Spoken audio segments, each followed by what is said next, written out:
we had every array of perspective. I'll never forget this is the best metaphor for how it's changed. We had this guy, so first day of philosophy course, tell us your grade, your major, and something interesting about yourself. And this guy, goes through the whole class, and the guy at the end goes, I'm so-and-so, I'm in 12th grade, and I hate feminism. And the whole room was like, okay, but it was philosophy class. So that was the end of it. It started there, ended there. We go through a whole semester of, and the beauty was you'd have Bible thumpers and atheists in the same room. We could debate, the relationship of your soul to your body. They come from completely two different perspectives, and nobody leaves the room hating each other. We could learn from each other. When you went to college, for the first time, you liked people for exactly who they were, because you didn't know anything about. You didn't know what kind of house they grew up in.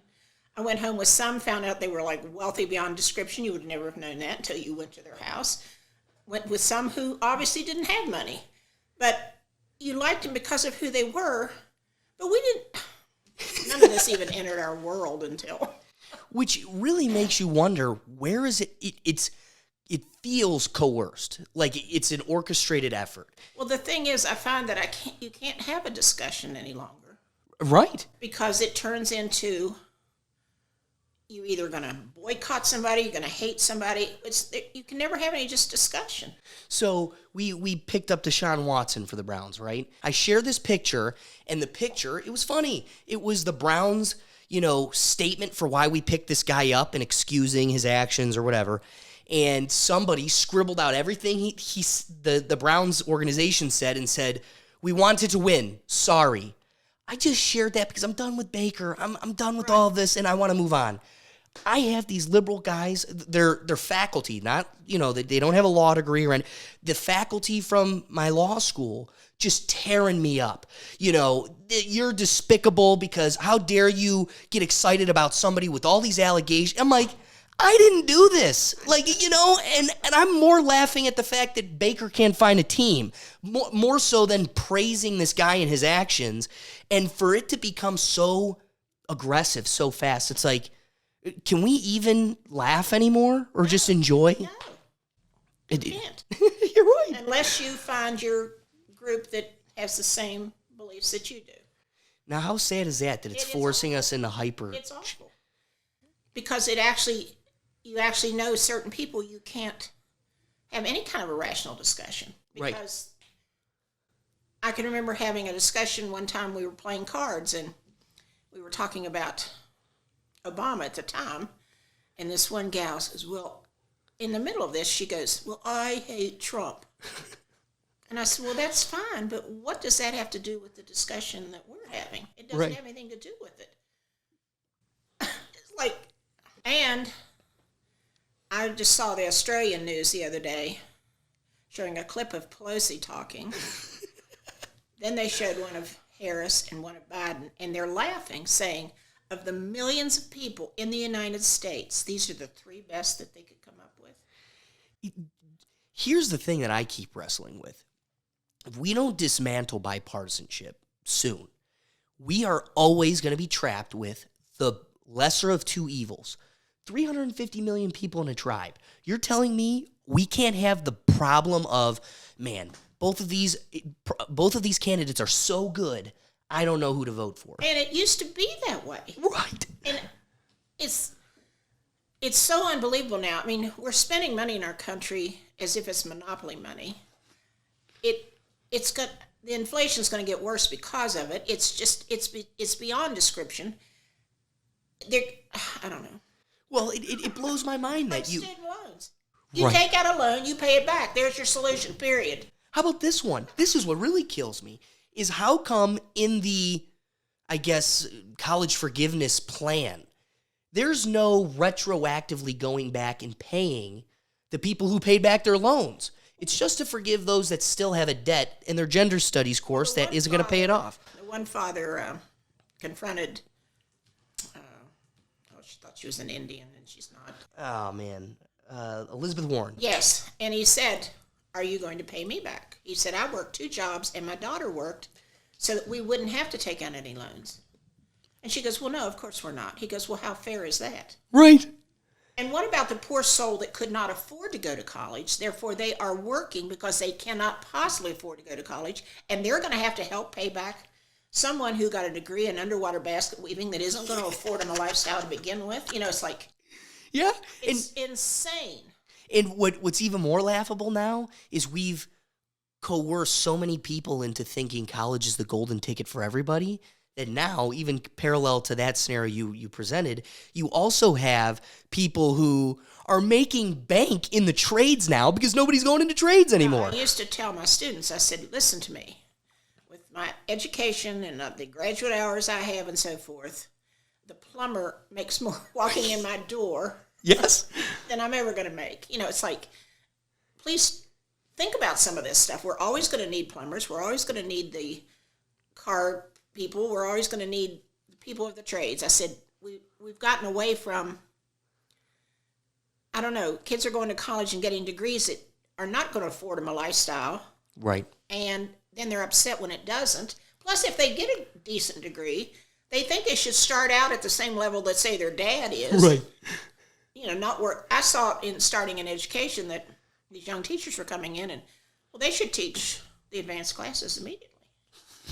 And my thing is you needed to come up through the ranks because if you teach Algebra 2, for instance, but you've taught Algebra 1 before that, you know exactly what their background is. Right. It makes it so much easier. Like when I taught pre-calculus, I already taught Algebra 2 and Geometry and Algebra 1. I knew exactly what they had. Right. And I knew when they were going to have the light bulb moment because I knew what they didn't know from those courses. But I have a quote of yours. Oh, yes? Remember this. I can't balance my checkbook, but I can sure as heck graph a parabola. But you know what? And what's funny is math was one of my stronger subjects. And it was the people that struggled with math all the time that would say, there's no value in this. When am I ever going to use this? You know, this gets back to the foundation of our conversation already. We're not teaching you what to think. You're not going to go use this in the real world. But I used to preface a lot of it. You're never going to do any of this ever again in your life, but it never hurts you to learn to think logically. Boom. Yes. And that when you're confronted with, remember my motto was the difference between a successful student and one who isn't is that the successful student knows what to do when they don't know what to do. I like that. And that was always on my board, and I gave it to everybody the first day of school, as a matter of fact. But it would have been in your notebook. Yes, yes. And that was my goal, was that, and I told them, I said, hey kids, Shakespeare wasn't my thing. I said, I hated it. I said, they don't even know if he truly wrote it.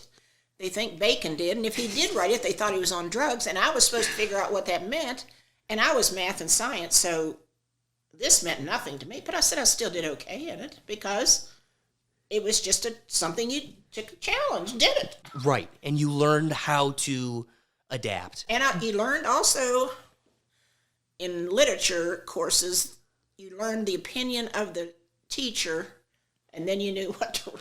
Right, that is so true. That is so true. Because I used to say to him, how do you know that's what he meant if he didn't actually tell it to you? Right, right. Well, it's my back to how education's evolved. Well, it's my interpretation, and I'm the one scoring your paper. Well, see, I've seen education. I started out in the late 60s teaching at a 21-year-old. So I started out my career where if you said you were a teacher, you were so respected. And if a child got in trouble in your classroom, you were guaranteed they were in worse trouble at home because the parents' main goal was education. Right. Their child was there to learn, period. I ended my career having to defend the fact that I actually got paid for working. Right. Because, you know, they thought That's we were paid wild. too much. We actually had a school board member. Too much? Oh, yeah. They had a school board member. In the last 7 years that I taught, there was not 1 cent of an increase. And then, so several years after, they still hadn't had one. And the teachers were kind of a little upset over that. And one of our school board members actually said, no teacher should be able to afford to live in my neighborhood. So it went from me being in a revered position to ending my career at that level where we shouldn't be able to afford to live in your neighborhood. Wow. What an evolution. Yes. And this is something we could save for later. But one of the topics I wanted to bring up with you was, so as I'm going to introduce you, I will say wholeheartedly, you will always be my favorite educator through college, law school, all the levels, simply because while there was a goal, this is what we're teaching today, you were there to grow minds, not make sure you knew how to do a geometry proof, but that you're thinking and that we're growing. And I loved that I could go to debate and I'd bring these topics to your class and we would, wrestle with them. And one of the ones, ironically, was like the end of junior year, but senior year when I had you, one of the most prominent topics was merit pay. I loved talking about that with you simply for the reason of everybody remembers their favorite teacher, no doubt. But even more so, they'll always remember their worst teacher, the person that just was like problematic. And I would always wrestle with Mrs. Crowe deserves a reward for the extra effort versus the people that just get by. Well, it used to bother me because of the protection of the union that bad teachers could be protected. Now, that the administration had the right to do something about it, but they had to document in order to have the right to do that. And I said, no really good teacher wants bad teachers. Like a doctor doesn't want bad doctors. It's just a profession. But it used to kind of upset me that, you don't get rewards in education at all. Much. I was fortunate that I had a lot of students and parents that would give me feedback and say, we really appreciate you or whatever. But I know when I was retiring that last few days, one teacher came to me and said, the administration is really, they don't know what they're going to do because I always took the students that they didn't know what to do with. And I said, well, why couldn't they have told me that when I was teaching? So you had the troubled children, and you didn't even realize it. No, I knew I did. But why couldn't they have said they admired me for it? Right, yes, even more so.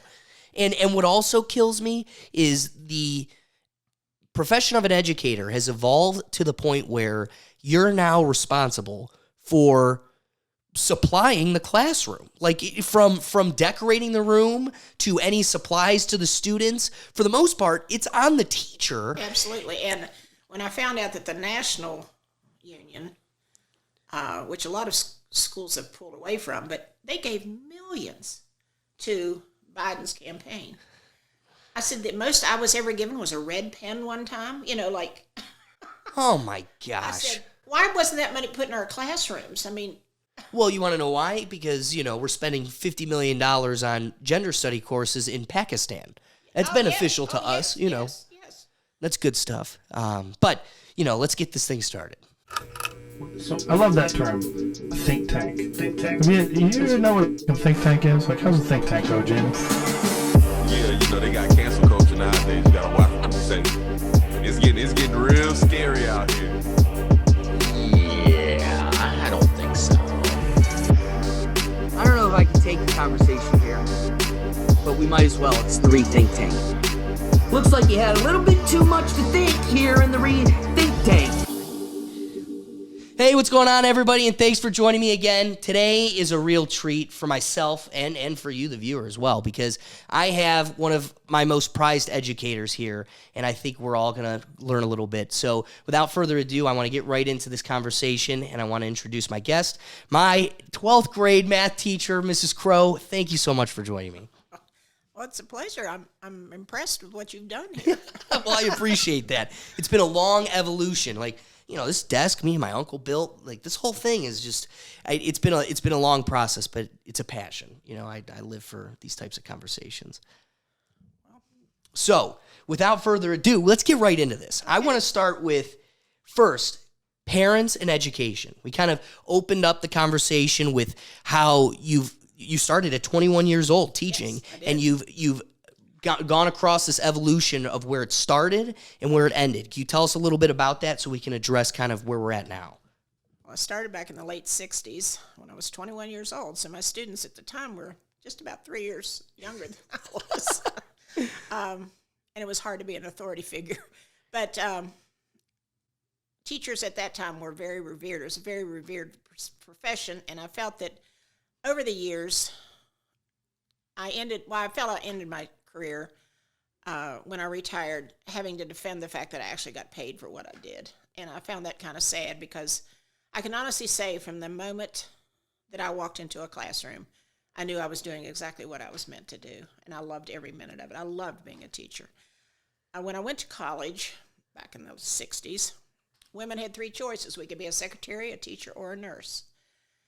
If you went beyond that, you really had a lot of nerve. Well, I didn't have that much nerve, so I stayed in the education part, but I was in math and science because I actually wanted to be in a medical field, but didn't have the nerve to do that. So I picked biology and math because that was easy for me. That's what I was interested in. But I could honestly say from the time I walked into a classroom, I knew I was doing what I was meant to do. So that's too fantastic. I think the students in the desk reciprocating it felt the same way. So I have to ask you, I want to pick your brain a little bit on that. Give us a perspective of the time, to have the nerve to go into further education, everything else. What was that like? Well, the males in my freshman class at the university outnumbered the females 3-1 because girls, for the most part, didn't go to college. And if they did, they went to get their MRS to be married. So, and it was, if you got your degree, you didn't think you were going to use it because you were probably going to be a wife and a mother, Okay. so forth. But having picked the fields of science and math, I would go into a class, there might be 150 guys in the class. I would be the only female. And I actually had a young man say to me one time in a math class, he said, "You really don't think you can compete with us?" And I said, "Well, then leave me alone," That is amazing. And as bashful as I was at that time, I can't believe that that didn't faze me. Deter you, yeah. That's even more fantastic. So when I graduated from college, I literally could have said where I wanted to go and where I wanted to teach because there was such a nationwide shortage of math and science teachers.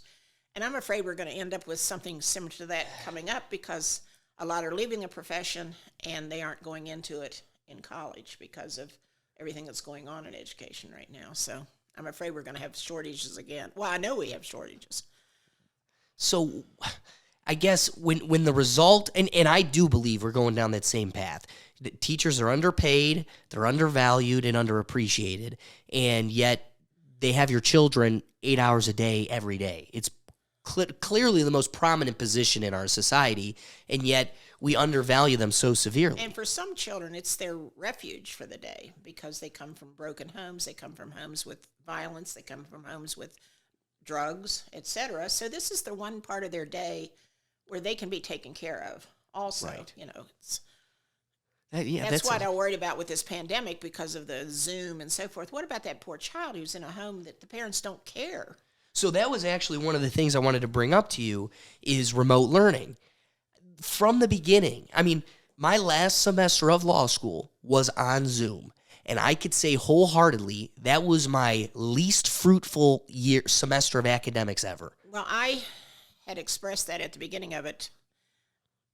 Just knowing the hours that I spent working with students before school, after school, during my lunch, and so forth, because not everybody gets math.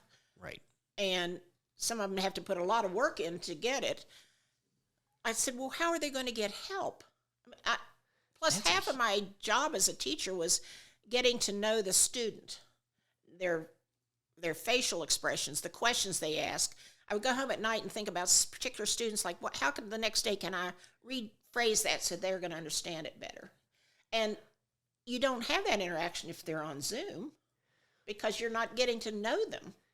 So I want to ask you a question sincerely. And, if you don't want to answer it, I understand.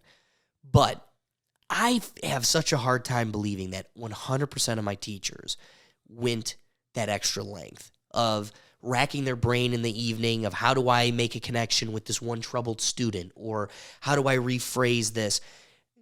Did you ever see in your tenure there that, did it stand out to you that other teachers weren't doing that? Well, some teachers just literally teach, but they don't.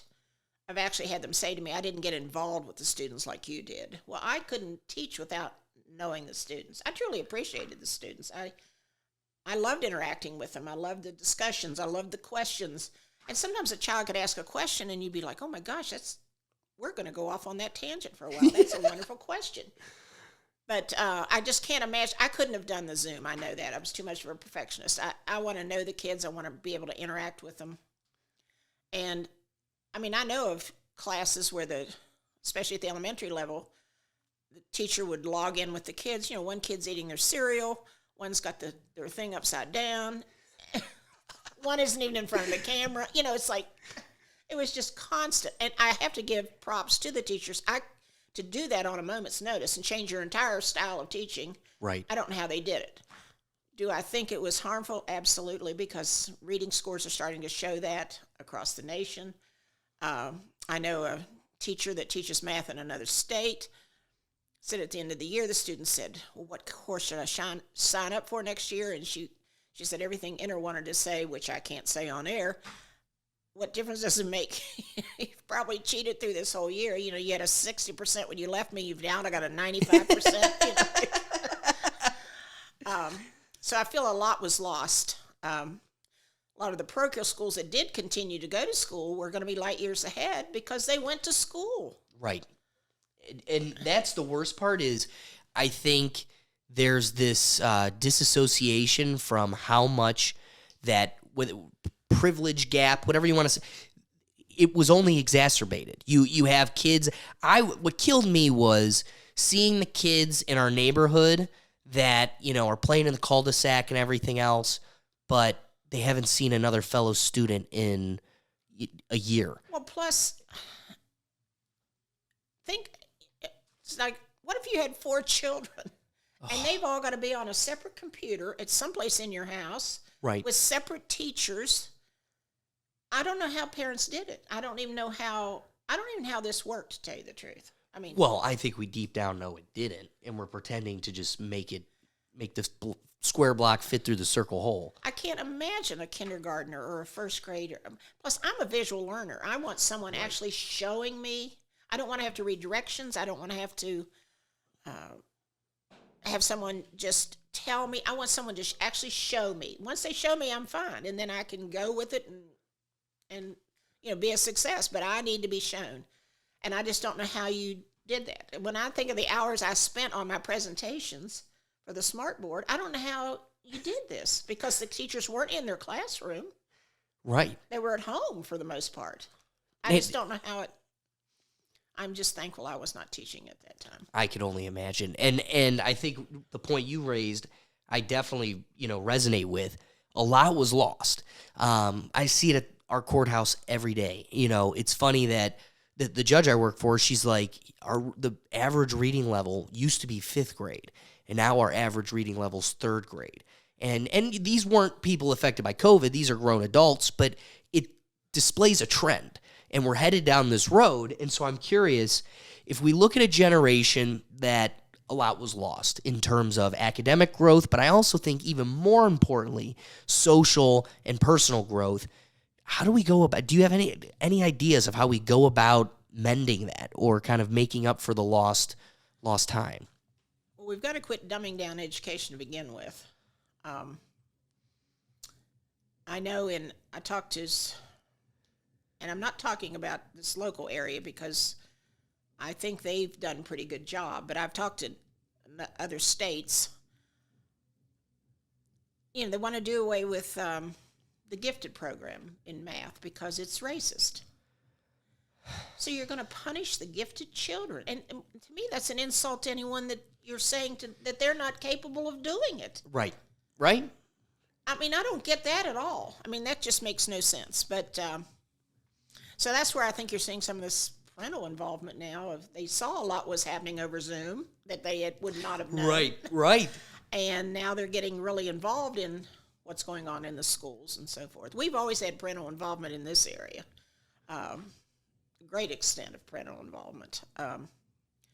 But a lot of districts didn't, and I think now you're starting to see that happen nationwide. So I think you're very right. So let's kind of pedal back to this evolution of when you were 21 and you first started to now. Can we talk a little bit about parents and how they're right? We just talked about how you have the parents at home. They're starting to get a little sense of what is going on in the classroom. But I'm curious, or the courtroom. Right? Yeah, that's it's one and the same anymore. But I'm curious, how what was the evolution of the parents' involvement and engagement from when you started to now? Well, when I started, if a child got in trouble in your classroom, you knew they were going to be in trouble at home because the focus of the family was education, period. I mean, there was no discussion. This child was there to learn, and the parents were going to make sure that they learned. Now, we did go from that to, if the child isn't getting an A, then it's the teacher's fault. Of course. And I used to tell my students at the beginning of the year, if you fail my class, you literally choose to fail it because I'm here to make sure you don't fail it. Right. And I will give up my lunch hour, etc., to make sure that you don't fail it. But like I had a father tell me one time that I had single-handedly kept his daughter out of Ohio State. And because I had ruined her 2.2 GPA. And my response was, well, if she's a senior and has a 2.2 GPA, I did not single-handedly Right. keep her out of Yeah. Ohio State. And I said, well, all she had to do was come for help. Right. That's all she had to do, and they would have solved the whole problem.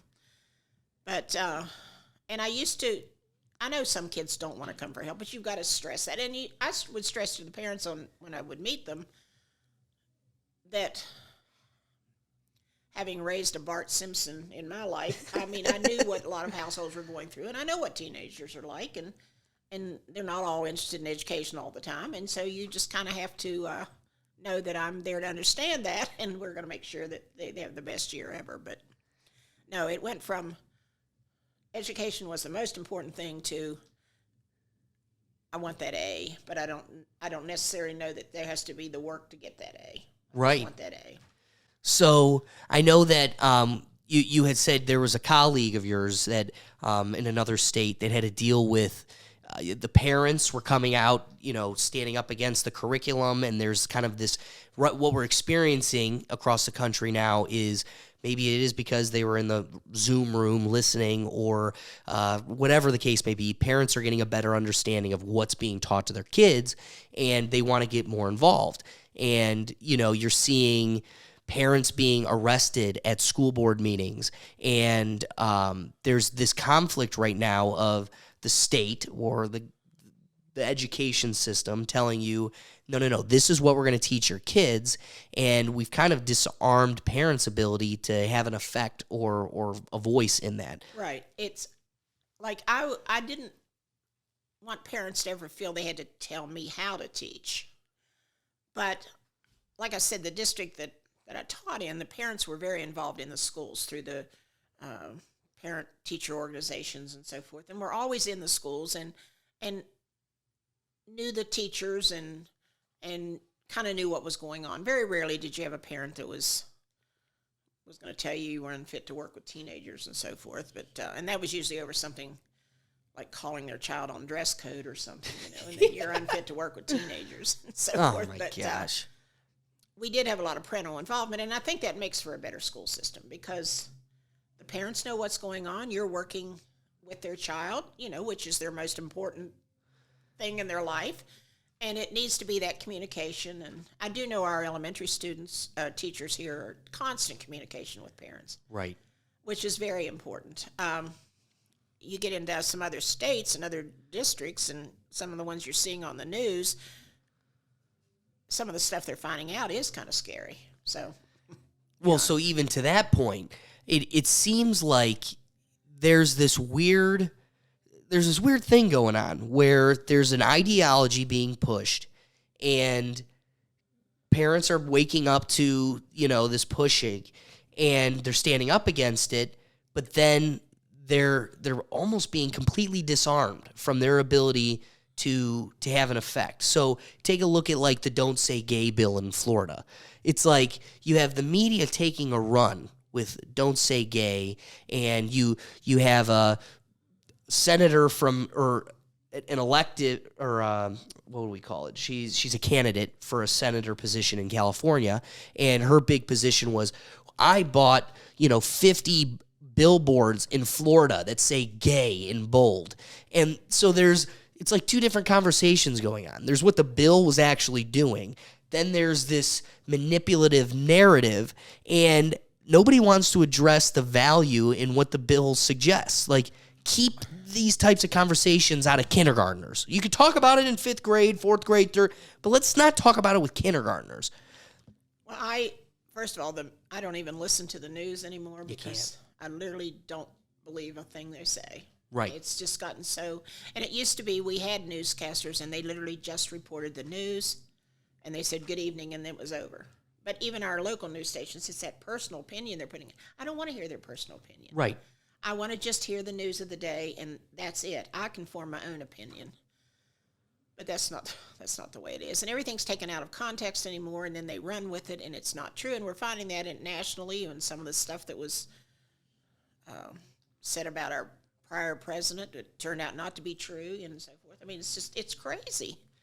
And, well, I also want to hammer back to a comment you had made before the podcast about how, to piggyback off of this point, I know for a fact politics did not have an effect in my at least grade school experience. It didn't exist. I ironically took a government class, and that would have been, 11th grade, 12th grade, whatever it was, and I remember sitting at the kitchen table with my dad going, can you please explain to me the difference between a Democrat and a Republican? I don't get it. And at that point, it's evolved. Trust me, it's evolved. But at that point in time, my dad, he was like, I don't know. One wants to, and it was a very juvenile description. So I laugh looking back at it. It was like, that was a poor description, Dad.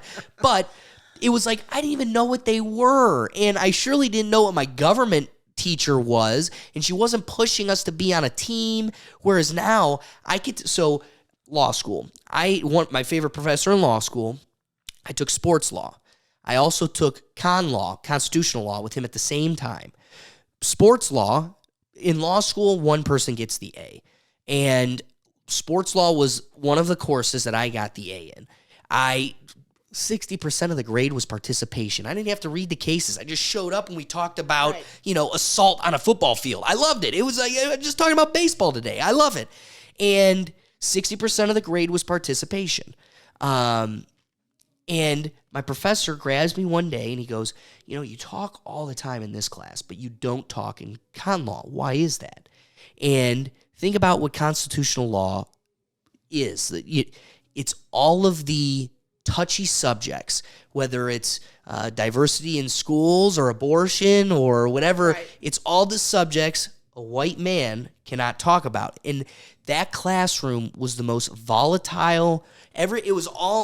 Everybody was silent except for the one ideology that controlled the room.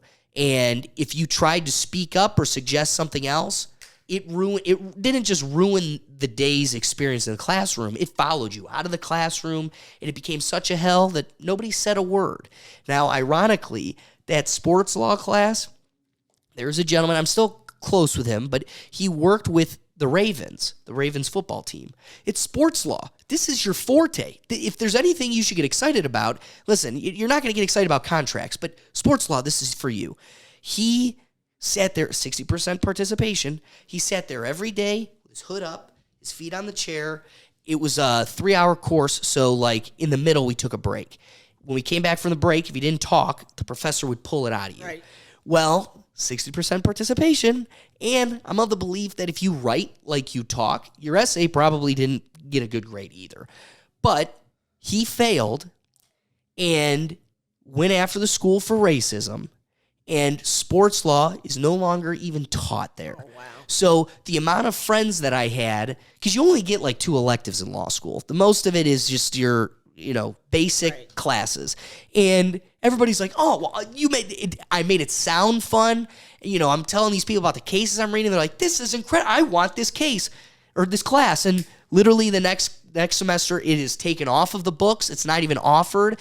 And he's tenured, and the most prized professor they have is being faced with racial allegations. And instead of acknowledging it or refuting it, they just cancel the class. It's just easier that way. Wow. That's another thing that bothers me is how only one person can complain about something and it ruins it for everybody else. Everybody. And not to go down that road, but what kills me is take like what's going on with the Supreme Court nominee. The problem is to be sitting in the chair where you're being interviewed by this panel, you have to do so much.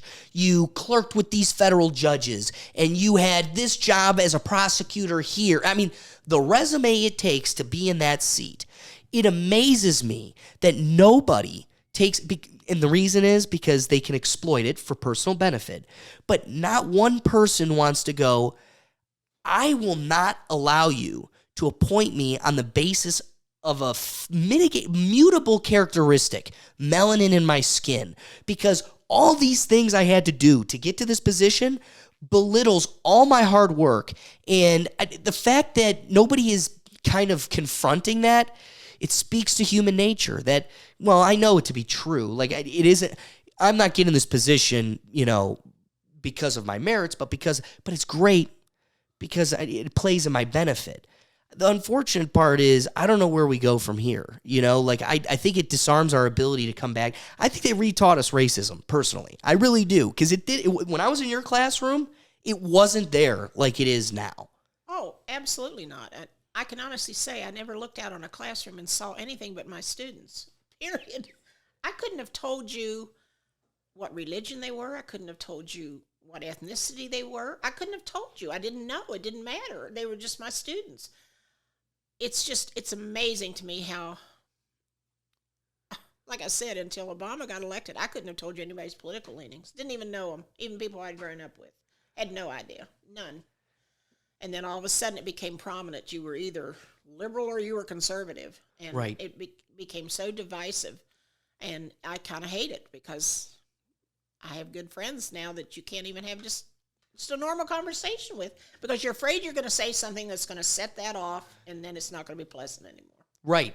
Or go back to like how we were saying, people just want to silence conversations that they may not be able to defeat or whatever. It's so sad that you could see a post on Facebook of something you don't agree with, and the approach is, well, I'm unfriending them. We're not friends anymore. It's like, that seems that's not very liberal to me. To me, that seems very fascist-like, you either believe or say what I'm saying, or you're out. That's the heart of the problem. Well, I know a person that I know that was on Facebook and said, if you voted for Trump, unfriend me. I do not want to be your friend. I thought, you've never even been in a discussion with anyone, and that you just don't want to be their friend because they might have voted for Trump. So him not having a clue who I ever voted for, I just unfriended him because I don't want him as a friend if that's his mindset. That's the key, if that's the mindset. Yes. Even to so one of the other points I was going to bring up, and this kind of piggybacks off of everything we were talking about, I definitely have a chip on my shoulder, I'll admit. I went to law school. This is the highest level of education, and it was an embarrassment. We call it the Socratic Method. That means we investigate these topics by questioning and bouncing ideas off of each other. And it was such an opposite to that. It was, you either are saying...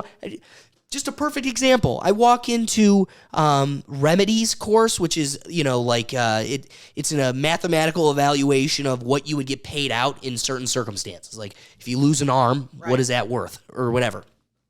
First day of class, we're sitting there, and she goes, so who really cares about the legal theory, right? And I'm like, me? It's literally the only reason I'm here. And she goes... Well, besides this guy, nobody cares about the legal theory. You just want to know what the law is. And for me, that spoke volumes of this. What this is we are teaching you what to think and certainly not how to think. You either be the best drone we can create or you're valueless to us. Well, I used to tell all of you, I don't know if you remember, it was putting tools in your toolbox. I said, and there's going to be times we have to do stuff that you're never going to do again. But it's putting tools in your toolbox so when you encounter something that you don't know how to do, you at least can explore it because you now have tools to think, okay, I can solve this. And I said, I tried to instill in every child that if you can't find the answer, you don't just say, oh, I can't do it. You ask someone, you get help, you do whatever it is till you can come to a conclusion on how to do this because that's life. Right, but that's great advice. And it even further leads us to the next point I was going to raise, and that piggybacks off of all this is the general they have kind of supplied us with, we want a liberal education. And the original, I guess, presentation of that was, what it meant was, we want to have a diversity of thought and idea, background, lifestyle, because, you're not going to agree with everybody, but diversity of thought and background will allow us to grow in a way that without it, you wouldn't be able to grow to that degree. And what's interesting is a liberal education has evolved from as many varying voices and backgrounds to cookie cutter. You are either this or you're out. And it's I don't want to go down this road too much, but to me, I'm of the belief that Democrats play word games. They can't beat you on logic. So what they do is they call themselves anti-fascist and push fascist, positions. They call themselves liberal, when I'm certainly of the position that I believe I'm liberal. That's it. Like, philosophically, I don't care who you're having sex with or what you're smoking on your property. As long as it doesn't affect me on my property, I'm liberal to it. That isn't the Democrat position anymore. It's either you're on the team, you're wearing the jersey, or you're out. And so you've watched what was originally presented as diversity of thought and background to cookie cutter creator, where you're either in it or you're out.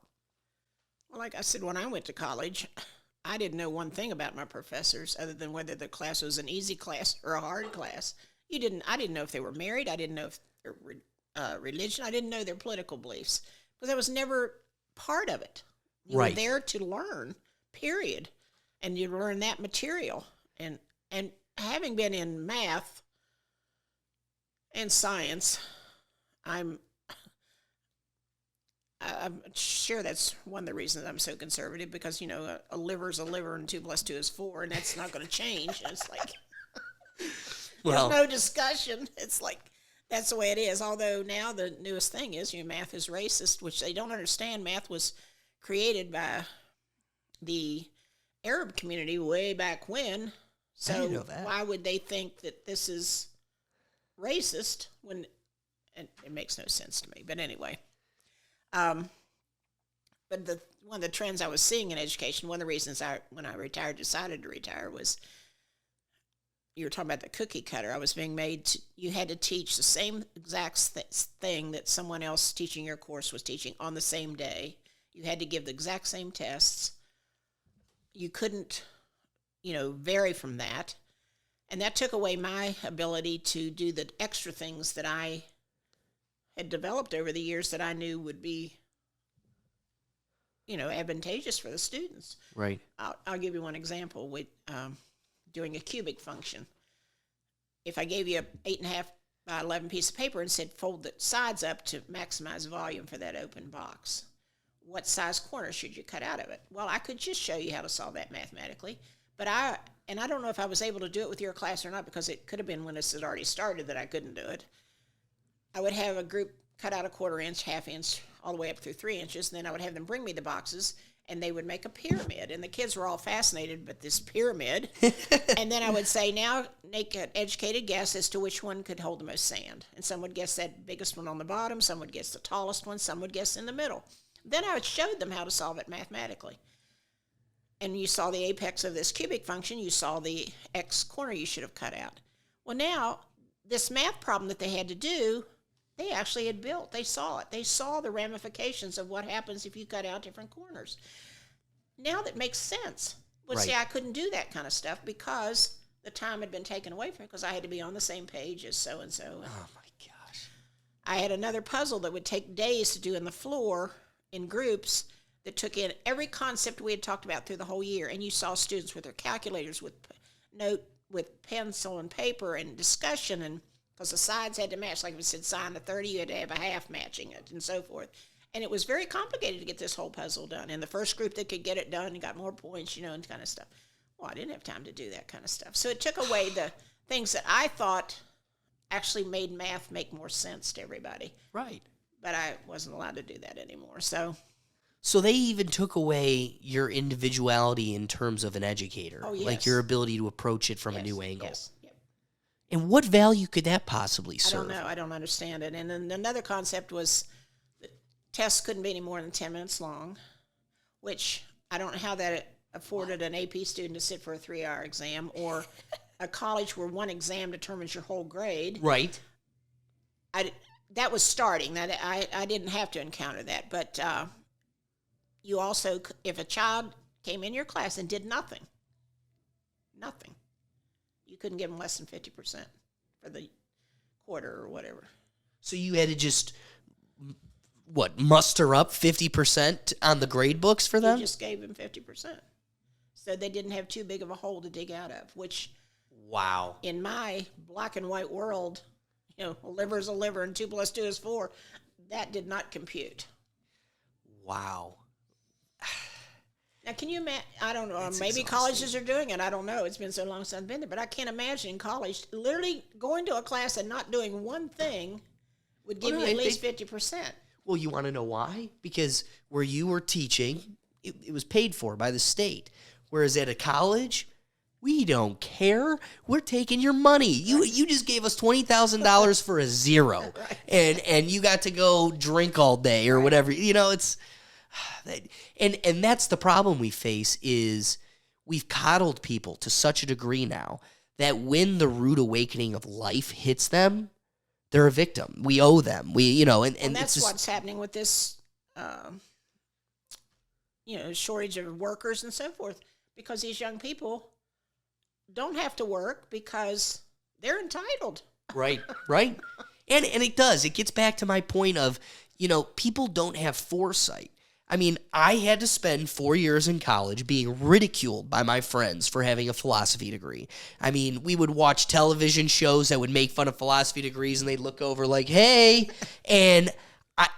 but as I took it on the chin for 4 years, I knew that philosophy majors scored the highest on the LSAT. I knew that this was the track I saw myself going down a long time ago, so I set myself up for this. The problem is if you just have a two-dimensional perspective where you're just living in the now and you're spending $100,000 in a contract that you may not be able to pay back for a gender study degree, and then you come to learn that it doesn't pay off like you expected. Absolutely. I don't know if you were aware of this. There was 2 gentlemen. I'll put their name on the bottom of the screen here just so we have it. But Joe Rogan is the biggest podcaster in the world right now. And when I was in law school, so this was probably like 2-3 years ago, he had these 2 gentlemen on. One was a math professor and one was a philosophy professor. And they wrote, because you know how as a professor you have to like do publications, and their publications were totally falsified, total lies. And it was all to perpetuate gender studies, to show that how unreal this stuff is. Yet the biggest paper that went the most national was Dog Parks Make Your Dog Gay. And they just totally made it up. They just to prove that none of this is fact-checked or peer-reviewed. It's just this is the narrative we want to push. You are supporting it, so we're going to push it. And they've been totally exiled. Once they finally did the whole unveiling of like the 8 publications that you guys have now, you're now incorporating in all of your curriculums are totally fake. And now all the other professors, they hate them. They've been ostracized. But I think that was the greatest service they could have done to America, was emphasizing the whole in kind of the collegiate, I don't know. I think it's just a patting of the back. We all pat each other on the back, and if we all support each other, it doesn't matter what we're saying or how true it is. It's scary. It is scary. So, you know what?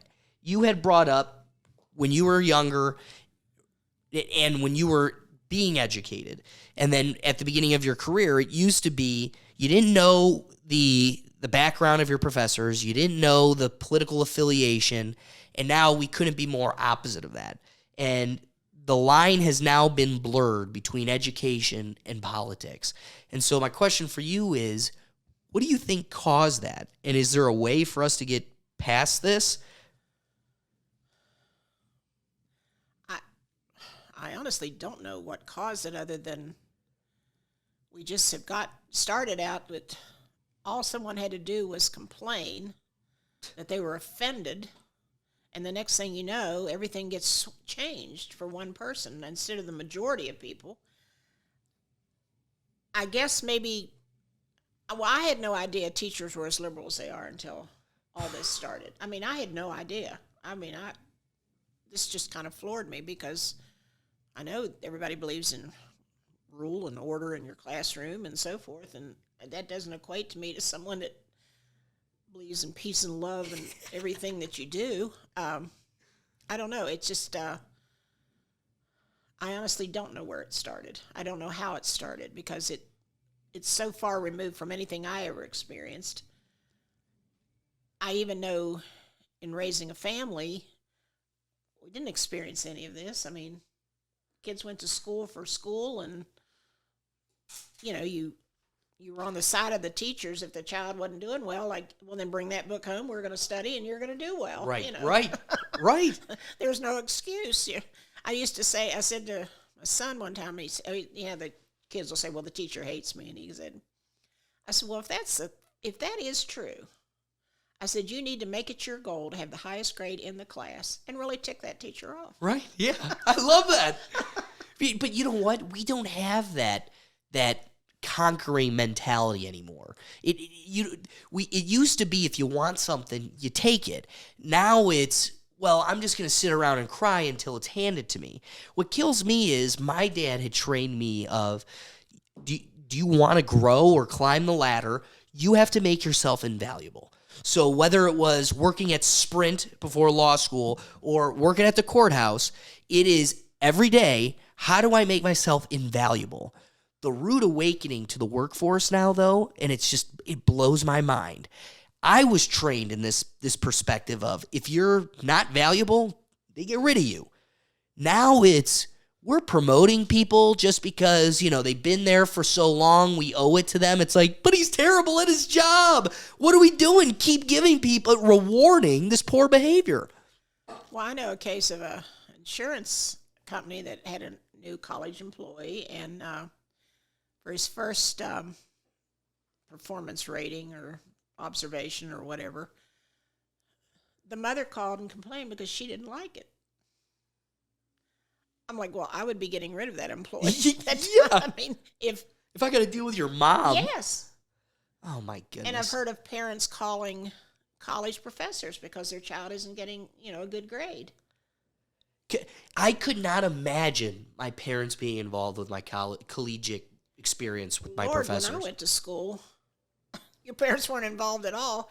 I could have literally taken 4 years of enough to get a degree in underwater basket weaving. My parents would never have had a clue, because you're dropped off at college. You plan out your 4 years of what you want to do. I don't think my parents ever even questioned me on what I was taking. They just knew that I was going to do what was expected of me. Right.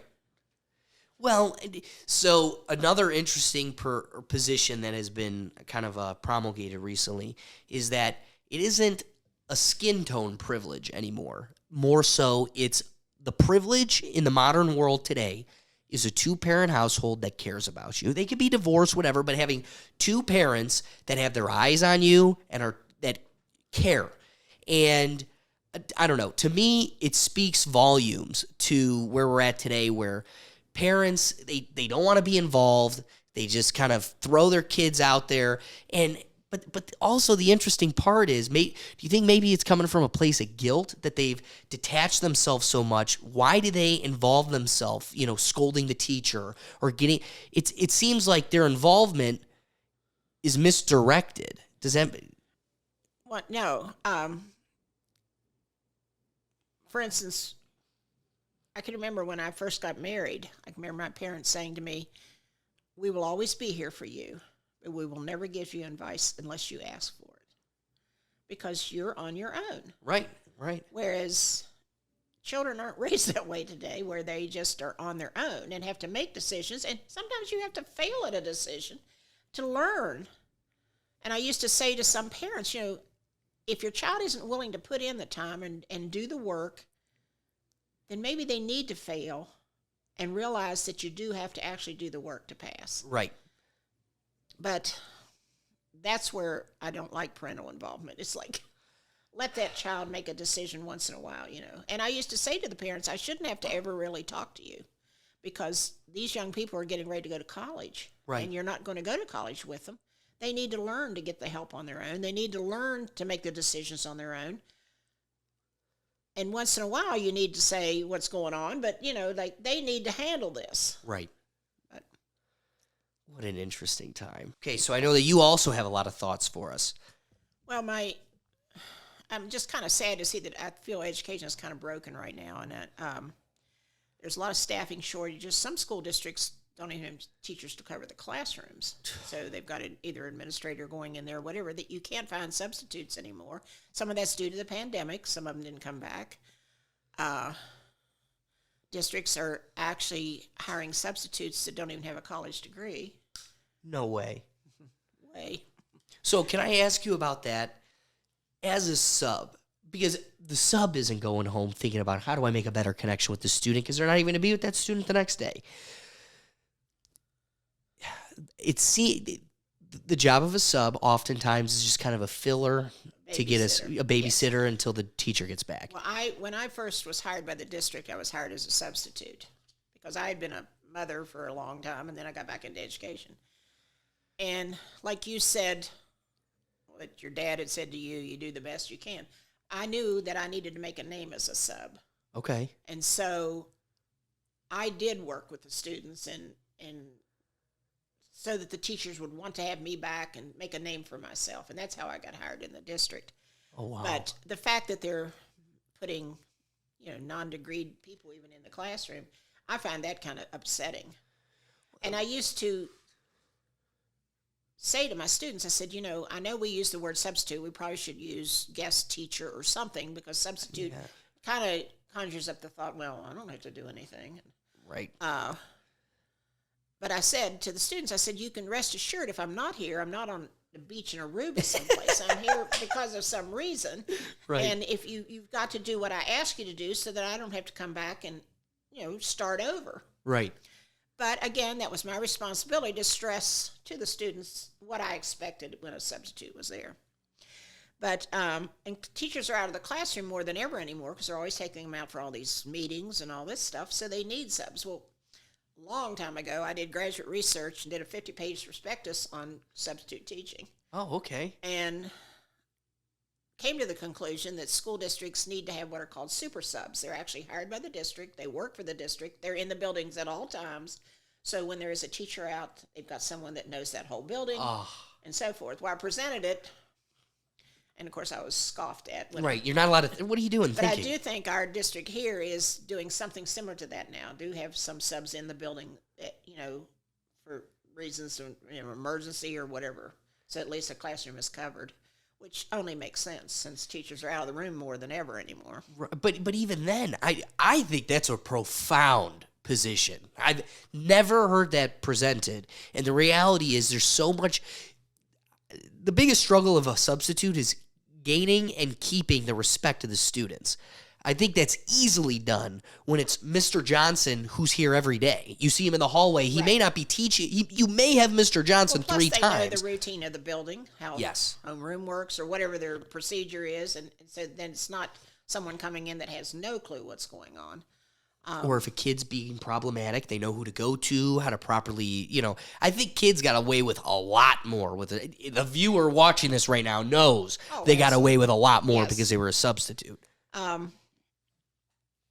Another thing, I feel we've lost some years due to the pandemic. I feel especially for the lower ability students and the students with learning disabilities and so forth that need that constant reinforcement because they learn differently. Doesn't mean they can't learn. It just means they learn differently, and they need that, and I feel we probably lost a lot there. Of course, these are my opinions. Who knows?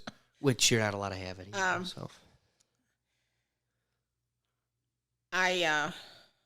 I'm a little sad over this woke agenda over everything. I had a 3-ring binder on my desk that for each class, any kid that was individual education plan or a 504 plan. I mean, I had to follow that. And so to keep it straight, I had by period so that I would know which child had to have everything on blue paper or whatever, had to have that so they could fold their test in half, or that had to take it to be read to them or whatever, because you have to keep all that straight. I can't imagine now having to now also decide what pronoun they're going to be called. And I mean, I don't know that I could keep up with that. But you know, even that, the sad part is where we go, first off, they spend 2-3 years telling you, trust the science, trust the science. If you look at the Canadian legislation of 70 plus genders, if you mispronoun someone, if you misuse someone's pronoun, there's legal ramifications, fines, and if it happens enough, then maybe jail time.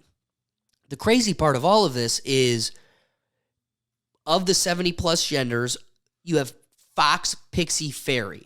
How are those tethered to science at all? Where's the science in that? And so the problem is science is becoming increasingly subjective, where what science wasn't an indoctrination.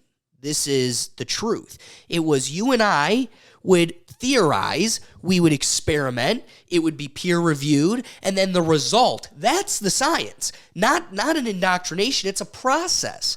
And it blows my mind that, to this stuff, it's like the fact that we had to pass a bill to tell you to stop trying to coerce my 5-year-old into being gay or transgender. The fact that had pen to paper, that had to happen, is mind-boggling.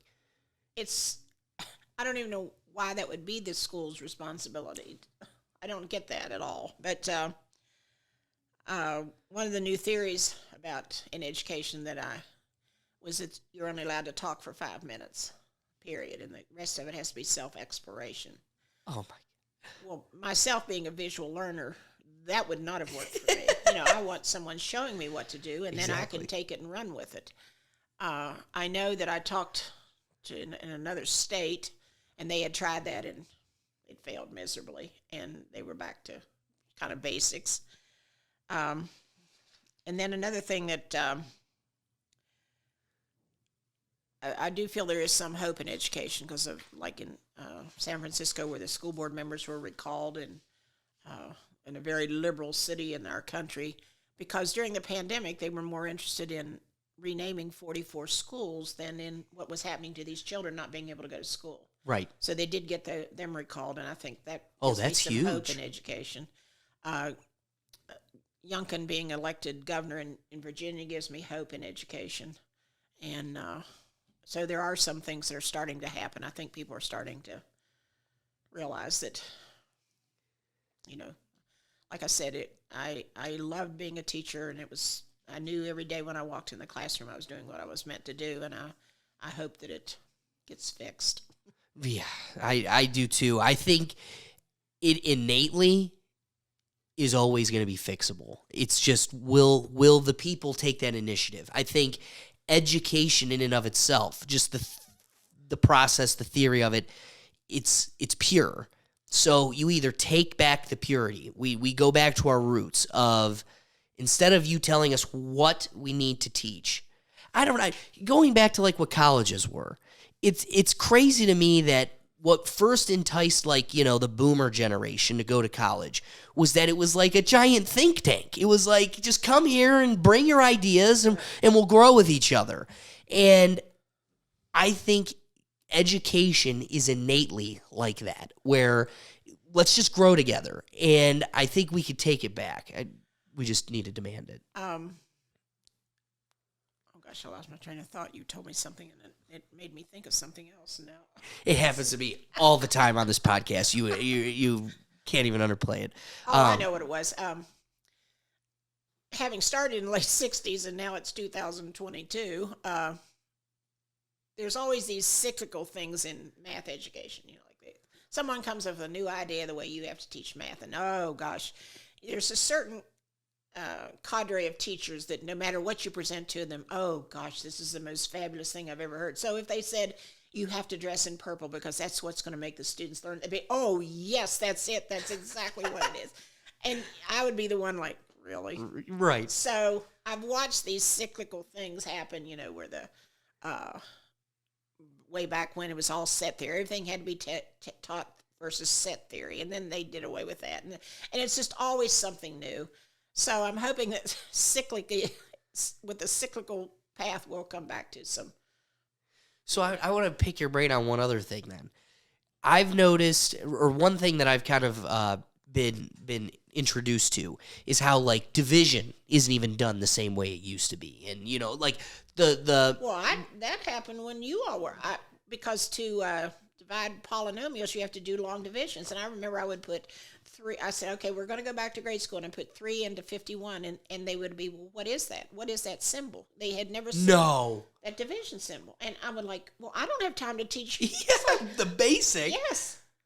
Oh, wow. And I volunteered in a classroom for years now in an elementary. Oh, and, great. How are you enjoying that? I was, although I haven't been doing it because of the pandemic. That stopped. But it was kind of daunting at first because I was used to seniors.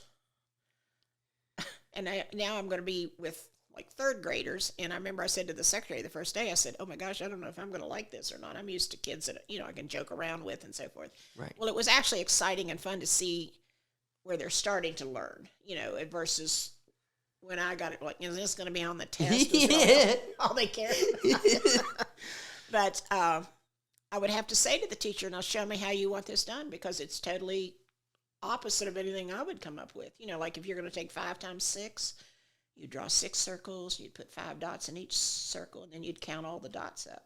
No. And they do still do the times tables, which I would say to the kids, now when you get into big people math, trust me, this is what you need to know. You can't draw the 6 circles. Right. And count up all the, no, it's just, I can see the theory behind it and so forth, but there's some things that rote learning there's nothing wrong with it. Like, so that you say 5 times 6 is 30 and you know that automatically. But it's just so funny to see where we've ended up, because I think back to third grade where you had your timetables, and for every number, 1 through 9, you had a condiment that went on your sundae. Yes. And you must have gone to Chippewa. You know it with Miss Jago. This is literally her classroom. Ironically, well, they still do that. Do they? Yes, Because I was going to make the comment that I would feel like we can't do that because this kid has chocolate sauce and this kid doesn't. And that leaves this kid out because he doesn't know 5. I did think about that. But they still do teach the times tables, which I'm thrilled to see. But they also teach all these other ways, which I can see the theory behind it. But having grown up without even a calculator, I mean, I went through college. There was no such thing as a calculator. So, and here you are shoving a graphing calculator down our throat. That thing was a quagmire, let me tell you. But I used to teach it both ways, with or without the calculator, because some college professors at that time, when you graduated, still didn't allow calculators. Right. But an example of technology, I was in the grocery store and my card got stuck in the checkout thing. Now, practically the entire store had to come over because no one could figure out what to do. And the guy behind me had already loaded all his stuff onto the counter. And I said to him, technology at its finest. And he goes, well, it makes things go faster. And I said, well, how's it working out for you now, Bucko, considering that you now have to take all your groceries to another. So it doesn't hurt to kind of know things. Right. Without technology. But so one of the things that you had brought up was how, there was a standard of how this was taught across all the classrooms, whatever it could be, the long division, whatever. So all the different teachers were to teach the same approach. But I also got to imagine from when you first started to where you ended, there were also probably multiple different ways of approaching it. They told you, this is how we're going to do it now. This is how we're doing it now. Was there ever a time where there was a new approach, but to you, the old approach was better? How did you deal with that type of conundrum? Did you teach what you thought was best, or did you just do with what they asked? I actually had an example of that. I was going to be a team player. So I took the teacher's materials, her lesson, and I'm teaching it. And it was on vectors, which I didn't really care for. Also in math, I used to say, why don't you let us teach what you know we're the strong point, our strong point is. But anyway, so I'm teaching this whole lesson and thinking to myself, I really don't understand vectors. And this student asked me a question, and I said to him, that is a valid question. I said, something's wrong. I said, we're going to stop for today. So I went to a physics teacher, and I said, I'm going to show you how I would do it my old-fashioned way, and I want to show you what I've been told to do. I was right. Really? So what did you do? Did you go back to teaching it the old way? Yes. Oh, yes. I came in the next day. I said, give me back all your materials. I said, we're now doing it my way. And I went to the teacher, and I said, I just want you to know that this is all wrong. And the teacher said, oh, okay. And then it just started and ended there. And meanwhile, I just wasted a whole day. Well, so Mrs. Crowe, I want to end on one last topic. We kind of touched upon it at the beginning. It is something that I wrestled with you all too often, and I can single-handedly say you're the reason I'm as passionate about it as I am. I want to know, where do you stand as of now on the political or the philosophical conversation about merit pay? So for the audience member who doesn't know what that means, it's paying teachers based on their ability to teach. Now, the question is, how do you measure that? Are you measuring it based off of students' test scores? Are you basing it off of, I want to, it's maybe a little too vague or general, but I want to propose knowledge gained. So it always boils down to, well, the people that are teaching honors are going to have an advantage over the people that are teaching. I just think knowledge gained. If you have the special kids, but they gained the knowledge and you were able to accommodate their learning deficiencies and everything else, that's just, if not more impressive than the person with the honor students that, was able to, just they're the better students. So I can give you an example of that. Plus, I can also, it would not have bothered me to have had merit pay because I knew that because you would have won. Because I think that you should be held accountable for your job you're doing. I really wish they would do away with all this standardized testing because I'm afraid education is teaching too much to these tests instead of the knowledge that you need to have in your toolbox. Right. And that was my example. I always said to you kids, I'm putting tools in your toolbox so that when you get out there, and it doesn't have to do with math even, it's you've learned to think logically and you can solve any problem that you're confronted with. And you're not just going to meet defeat, you're going to try to solve it. Right. And that was always my objective, but don't know that I got through to all of them, but that was I think it was an impossible feat to get to everybody.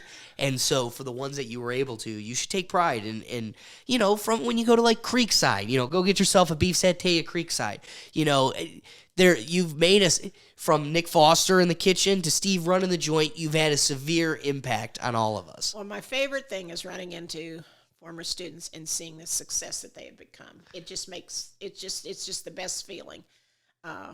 I know I ran into a student one time and he had been in the newspaper or something. He said, oh, that's so embarrassing. My mother did that. And I said, oh, absolutely not. I said, because once you leave us, we don't necessarily get to know what you did. And I said, it's just so exciting to see that the success that you all become. That's my most fun thing.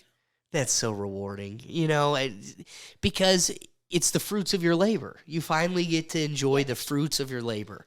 But, so in light of that, let's wrap up on, I want to pick your brain on the students that you weren't able to get through to. It just fascinates me, the patience a teacher needs to have for that kid you were never going to make an impression with. I always considered it a failure because I always prided myself. I had a sign on my back that for years it said, if any student has a severe emotional behavior problem, put them in Jeannie's class because she will take care of them. And I always felt, because I approached a lot of stuff with a sense of humor and so forth, that I could get through to most kids. And there's a handful that I could not. And it was always sad to me that I couldn't. But, I've gone through the years. I've had students that I had to carry mace because they were going to kill me if they saw me. And because when you're first starting out in education, which is a great disservice to the students and to the teacher, they give you a lot of the real problem children, and you don't have the skills. You haven't even taught. You don't know. Right. And I've had some rough ones over the years, but I can actually sit here and remember one girl and one boy that I just absolutely couldn't get through to. And I actually said to the girl, as smart as you are, why don't you use your talents and help somebody in the class who isn't as smart as you are instead of your anger towards me.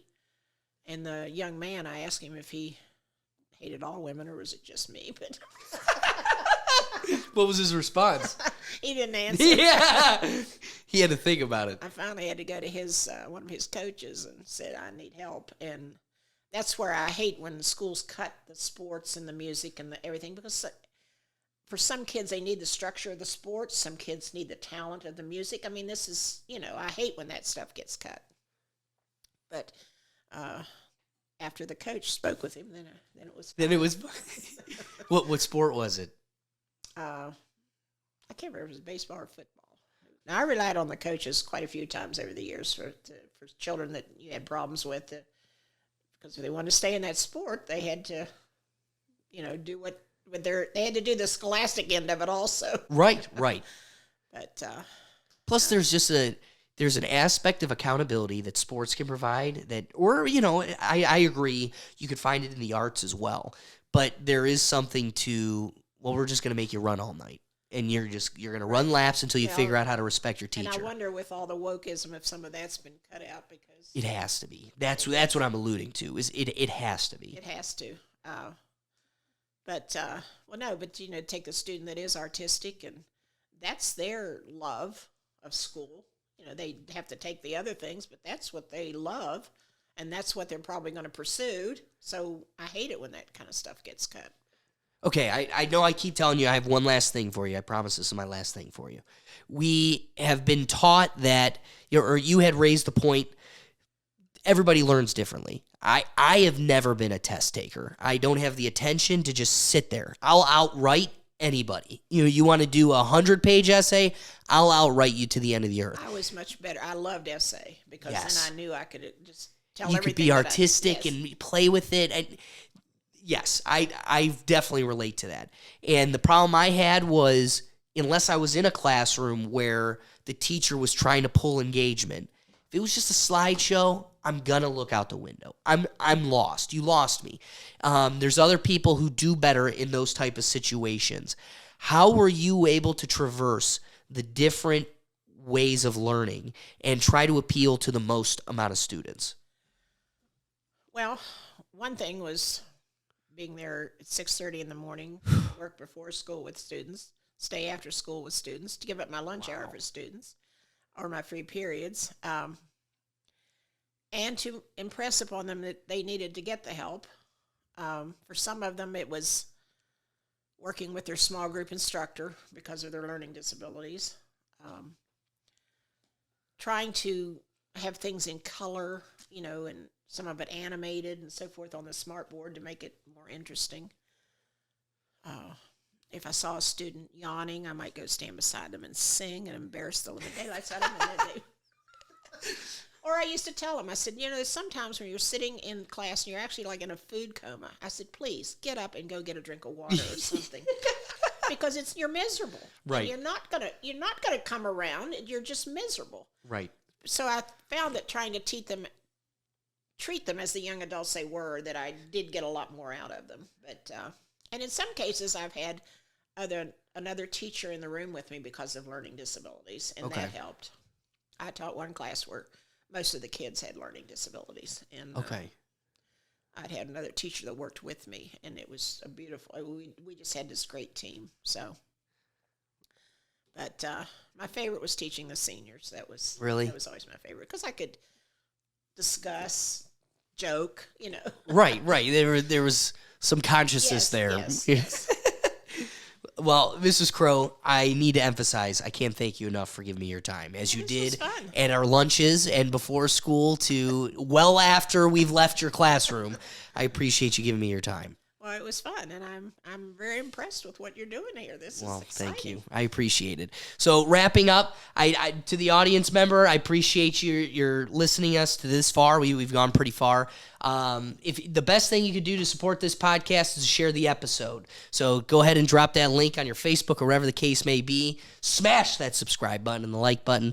But you can find all of our Rethink Tank content on our website at www.rethinktankpodcast.com. Otherwise, we'll catch you next time. Mrs. Crowe again, thank you, and we'll catch you next time. Peace.